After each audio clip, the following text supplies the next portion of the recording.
Side खबरों के लिए सब्सक्राइब करें फ्लेम मीडिया और उसके बाद बेल आइकन को प्रेस करें ताकि सबसे पहले आपको मिले एक्सक्लूसिव खबरें।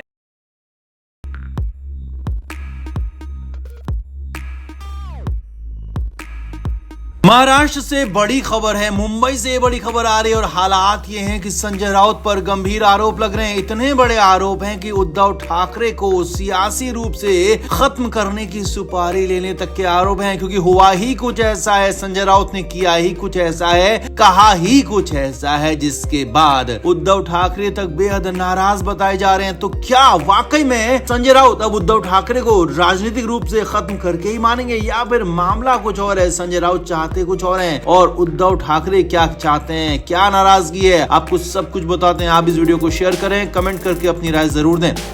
तो महाराष्ट्र की सियासत में इन दिनों खासा उबाल है, क्योंकि अब चुनाव नजदीक हैं। 2024 के लोकसभा चुनाव होने हैं, उसके लिए हर पार्टी अपनी अपनी रणनीति बना रही है, हर पार्टी अपनी प्लानिंग कर रही है। अब महाराष्ट्र में उद्धव ठाकरे के नेतृत्व वाली शिवसेना यूबीटी, कांग्रेस और शरद पवार वाली एनसीपी के साथ चुनाव लड़ने की प्लानिंग कर रही है। शिवसेना यूबीटी के प्रमुख उद्धव ठाकरे अच्छी खासी सीटें जीतकर दिल्ली की सरकार में अपनी दस्तक देना चाहते हैं और साथ ही साथ एकनाथ शिंदे गुट को ये मैसेज भी देना चाहते हैं कि शिवसेना का नाम और सिंबल भले ही शिंदे गुट को मिल गया हो, मगर असली शिवसेना वही है, यानी कि उद्धव गुट ही है। ये वो दिखाना चाहते हैं, बताना चाहते हैं लोकसभा चुनाव के नतीजों के जरिए। मगर इसी पर शिवसेना नेता संजय राउत के बयान के बाद मिट्टी पड़ती हुई दिख रही है, क्योंकि बिना किसी बात के, बिना किसी समझौते के और खासतौर पर बिना उद्धव ठाकरे की मंजूरी के संजय राउत ने बयान दे दिया। और उसी बयान के बाद शिवसेना यूबीटी और उद्धव ठाकरे मुश्किल में आ गए हैं, क्योंकि साथ ही पार्टियां कांग्रेस और एनसीबी ने इस पर नाराजगी जता दी है।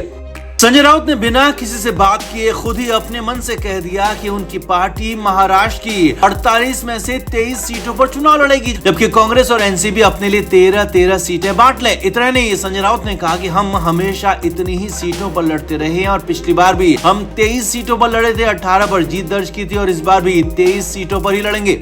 अब संजय राउत ये भूल गए कि पिछली बार जीते 18 सांसदों में से 13 सांसद तो शिंदे गुट में चले गए और संजय राउत की पार्टी के पास सिर्फ 5 ही सांसद बचे हैं। यही नहीं, उनकी पार्टी के ज्यादातर नेता, ज्यादातर संसाधन शिंदे गुट के पास चले गए हैं, ज्यादातर कार्यकर्ता भी शिंदे गुट में ही है। लेकिन फिर भी संजय राउत अपने बड़बोले बयान से बाज नहीं आ रहे और अपनी तरफ से एक तरफा सीट शेयरिंग की ऐलान कर दिया, घोषणा कर दी। अब इसके बाद शरद पवार के नेतृत्व वाली एनसीबी खासी नाराज बताई जा रही है और कांग्रेस ने भी इस पर नाराजगी जताई है कि ऐसे कैसे कोई खुलेआम सीट शेयरिंग की घोषणा कर सकता है, जबकि कोई बात नहीं हुई है, कोई फॉर्मूला तय नहीं हुआ। इसीलिए अब महाराष्ट्र में उनके गठबंधन एमवीए पर संकट खड़ा हो गया। इतना नहीं, उद्धव ठाकरे भी संजय राउत से नाराज बताए जा रहे हैं, क्योंकि उद्धव ठाकरे के साथ राउत की कोई ऐसी बात ही नहीं हुई, कोई परमिशन भी ठाकरे की तरफ से नहीं मिली थी। लेकिन संजय राउत बोल पड़े, बहुत ज्यादा बोल पड़े।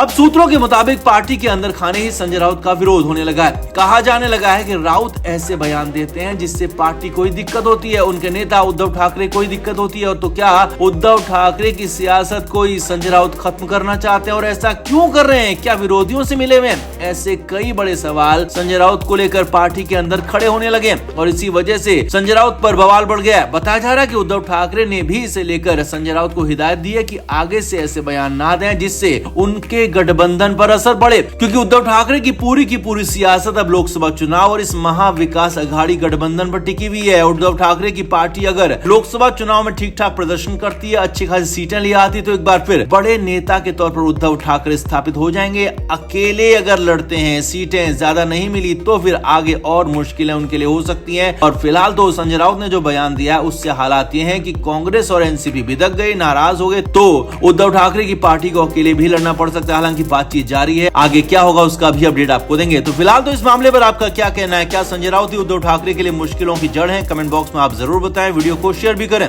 Flame media report.